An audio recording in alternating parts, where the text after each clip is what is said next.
ನಮಸ್ತೆ ಸ್ನೇಹಿತರೆ, ನಾವಿವತ್ತು ಗುಬ್ಬಿ ಆರ್ಚ್ ಹತ್ರ ಇದ್ದೀವಿ ಸ್ನೇಹಿತರೆ. ನೋಡಿ, ಗುಬ್ಬಿ ಗ್ರಾಮ ಪಂಚಾಯಿತಿ ಪಟ್ಟಣಕ್ಕೆ ಸ್ವಾಗತ ಅಂತ ಹೇಳ್ಬಿಟ್ಟು ಇಲ್ಲಿದೆ ಸ್ನೇಹಿತರೆ ಆರ್ಚು.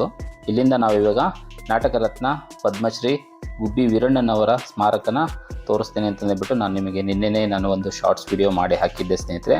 ಹಾಗಾಗಿ ಇವತ್ತು ನಾನು ತೋರಿಸ್ತಾ ಇದ್ದೀನಿ. ಬನ್ನಿ ಹೋಗೋಣ, ನೋಡ್ಕೊಂಬರೋಣ ಯಾವ ರೀತಿ ಇದೆ, ಎಲ್ಲಿಗೆ ಹೋಗಬೇಕು, ಯಾವ ರೀತಿ ಹೆಂಗೆ ಹೋಗಬೇಕು ಅನ್ನೋದನ್ನ ನಾನು ಇವಾಗ ತೋರಿಸ್ತಾ ಇದ್ದೀನಿ. ನೋಡಿ, ನಾವು ತುಮಕೂರು ಹೈವೇಯಿಂದ ಸ್ಟ್ರೈಟಾಗಿ ಬಂದರೆ ಗುಬ್ಬಿ ಆರ್ಚಿಂದ ಒಳಗಡೆ ಬರಬೇಕು ಸ್ನೇಹಿತರೆ.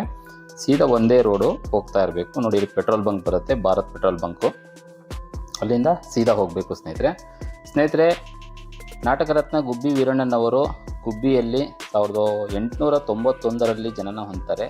ಮತ್ತು ಅವರ ಮರಣ ಬಂದುಬಿಟ್ಟು 1972ರಲ್ಲಿ ಅವರು ಮರಣ ಹೊಂದ್ತಾರೆ ಸ್ನೇಹಿತರೆ.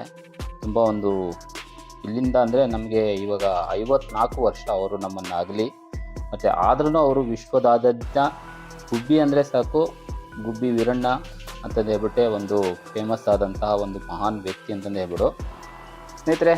ಅವರು ಹೇಳಬೇಕಂದ್ರೆ ಗುಬ್ಬಿಯಲ್ಲಿ ಶ್ರೀ ಚೆನ್ನಬಸವೇಶ್ವರ ನಾಟಕ ಕಂಪನಿಯ ಮಾಲೀಕರಾಗಿ ತುಂಬ ಒಂದು ಅದ್ಭುತವಾದಂತಹ ಕೊಡುಗೆಯನ್ನು ಕೊಟ್ಟಿದ್ದಾರೆ. ನಾಟಕದಲ್ಲಿ ಒಂದು ಚಿತ್ರರಂಗಕ್ಕೆ ಅಡಿಪಾಯ ಹಾಕಿದಂಥ ಒಂದು ಮಹಾನ್ ವ್ಯಕ್ತಿಯ ಸಮಾಧಿ ಯಾವ ರೀತಿ ಇದೆ ಅಂತಂದು ನಾನು ನಿಮಗೆ ತೋರಿಸ್ತೇನೆ ಸ್ನೇಹಿತರೆ. ನೋಡಿ ಸ್ನೇಹಿತರೆ, ಇಲ್ಲಿ ಬೋರ್ಡ್ ಕಾಣ್ತಾ ಇದೆ. ಈಗ ಸೀದಾ ಹೋದರೆ ನಮಗೆ ತಿಪ್ಟೂರು, ಅರಸೀಕೆರೆ, ಶಿವಮೊಗ್ಗ ಹೋಗ್ಬೋದು ಸ್ನೇಹಿತರೆ. ಅದೇ ರೂಟು, ಒಂದೇ ರೂಟಿಗೆ ಹೋಗಬೇಕು. ನಾವು ಸೀದಾ ಹೋಗ್ತಾ ಇರೋಣ.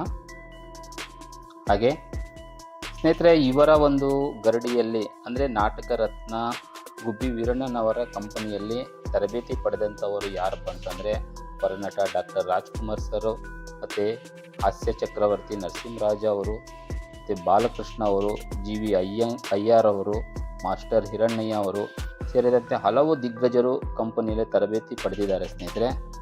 ಮತ್ತು ಅವರ ಸಮಾಧಿ ಯಾವ ರೀತಿ ಇಟ್ಟಿದ್ದಾರೆ ಅನ್ನೋದನ್ನ ನಾನು ನಿಮಗೆ ತೋರಿಸ್ತೇನೆ. ನೋಡಿ ಸ್ನೇಹಿತರೆ, ಇವಾಗ ಇದು ಕಾಣ್ತಾ ಇರೋದು ಗುಬ್ಬಿ ಬಸ್ ಸ್ಟ್ಯಾಂಡು ಸ್ನೇಹಿತರೆ. ಇಲ್ಲಿಂದ ಟರ್ನ್ ಮಾಡ್ಕೊಂಡು ಮತ್ತೆ ನಾವೀಗ ತುಮಕೂರಿಗೆ ಹೋಗುವಂತಹ ಒಂದು ರಸ್ತೆಯಲ್ಲಿ ಬರಬೇಕು ಸ್ನೇಹಿತರೆ. ಹಾಗೆ ಸೀದಾ ಹೋಗ್ತಾ ಇರಬೇಕು, ಸ್ವಲ್ಪ ಮುಂದೆ ಬರಬೇಕು ಸ್ನೇಹಿತರೆ. ನೋಡಿ, ಹೀಗೆ ಬಂದರೆ ಇಲ್ಲಿ ಬೋರ್ಡ್ ಕಾಣ್ತಾ ಇದೆಯಲ್ಲ, ಗುಬ್ಬಿ ವೀರಣ್ಣನವರ ಸ್ಮಾರಕಕ್ಕೆ ಹೋಗೋದು ಇದು. ನೋಡಿ, ಇಲ್ಲಿಂದ ಸ್ವಲ್ಪ ಮುಂದೆ ಹೋಗಬೇಕು. ಇಲ್ಲಿ ಲಿಕ್ಕರ್ ಇದೆ, ಒಂದು ಬಾರ್ ಶಾಪ್ ಇದೆ. ನೋಡಿ, ಇಲ್ಲಿಂದ ಈ ಗಲ್ಲಿಯಲ್ಲಿ ಒಳಗಡೆ ಹೋಗಬೇಕು. ಅವರದೇ ಒಂದು ತೋಟದಲ್ಲಿ ಅವರ ಒಂದು ಪುಣ್ಯಭೂಮಿ ಇಲ್ಲೇ ಇದೆ ನೋಡಿ ಸ್ನೇಹಿತರೆ. ನಾನಿವಾಗ ಕರ್ಕೊಂಡು ಹೋಗ್ತಾ ಇದ್ದೀನಿ, ಬನ್ನಿ. ನೋಡಿ ಯಾವ ರೀತಿ ಇಟ್ಟಿದ್ದೇವೆ ಅನ್ನೋದಕ್ಕೆ ತುಂಬ ಬೇಸರದ ಒಂದು ಸಂಗತಿ ಸ್ನೇಹಿತರೆ. ಇಂಥ ಒಂದು ಮಹಾನ್ ವ್ಯಕ್ತಿ ನೋಡಿ, ಪದ್ಮಶ್ರೀ ನಾಟಕ ರತ್ನ GH ಗುಬ್ಬಿ ವೀರಣ್ಣನವರ ಸ್ಮಾರಕ ಸ್ನೇಹಿತರೆ ಇದು. ಇಲ್ಲಿ ಯಾರ್ಯಾರು ಸಮಾಧಿ ಇದೆ ಅಂತಂದರೆ ಸ್ನೇಹಿತರೆ, ನಾನಿವಾಗ ತೋರಿಸ್ತಾ ಹೋಗ್ತೀನಿ. ನೋಡಿ, ಇಲ್ಲಿ ಯಾರೋ ಒಬ್ಬನು ಕುಡ್ದು ಹಾಗೆ ಬಿದ್ದಿದ್ದಾನೆ. ಯಾಕಂದರೆ ಬಾರ್ ಪಕ್ಕದಲ್ಲೇ ಅಲ್ವಾ ಇರೋದು, ಹಾಗಾಗಿ ಸ್ನೇಹಿತರೆ. ನೋಡಿ, ಇವರು ನಮ್ಮನ್ನು ನೋಡಿ ಇಲ್ಲಿ ಮಲಗಿದ್ದಾರೆ. ನಮ್ಮ ನಾಟಕ ರತ್ನ ಗುಬ್ಬಿ ವೀರಣ್ಣನವರ ಸ್ಮಾರಕ ಹೀಗಿದೆ ಸ್ನೇಹಿತರೆ.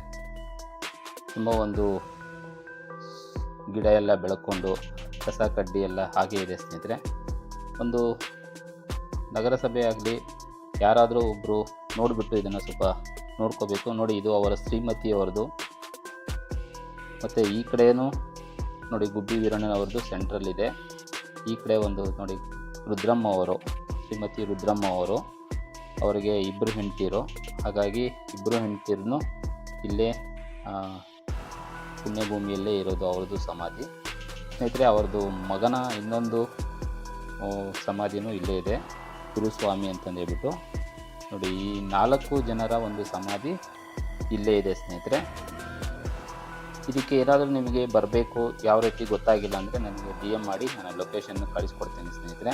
ನೋಡಿ, ಈ ಥರ ಎಲ್ಲ ಗಲೀಜಾಗಿದೆ. ಸ್ವಲ್ಪ ನಗರ ಪಾಲಿಕೆಯೇ ಆಗಲಿ, ಯಾರಾದರೂ ಸಂಬಂಧಪಟ್ಟ ಅಧಿಕಾರಿಗಳೇ ಆಗಲಿ ನೋಡಿ ಸ್ವಲ್ಪ ಇದನ್ನೊಂದು ಸ್ಮಾರಕವಾಗಿ ಮಾಡಬೇಕು ಅನ್ನೋದೇ ನನ್ನ ಒಂದು ಅಭಿಪ್ರಾಯ. ನೀವೆಲ್ಲ ಏನಂತೀರ ಅಂತ ಹೇಳ್ಬಿಟ್ಟು ಕಮೆಂಟ್ ಮುಖಾಂತರ ನನಗೆ ತಿಳಿಸಿ. ಸಿಗುವ ಮುಂದಿನ ವಿಡಿಯೋದಲ್ಲಿ. ನಮಸ್ತೆ, ಥ್ಯಾಂಕ್ ಯು, ಜೈ ಹಿಂದ್.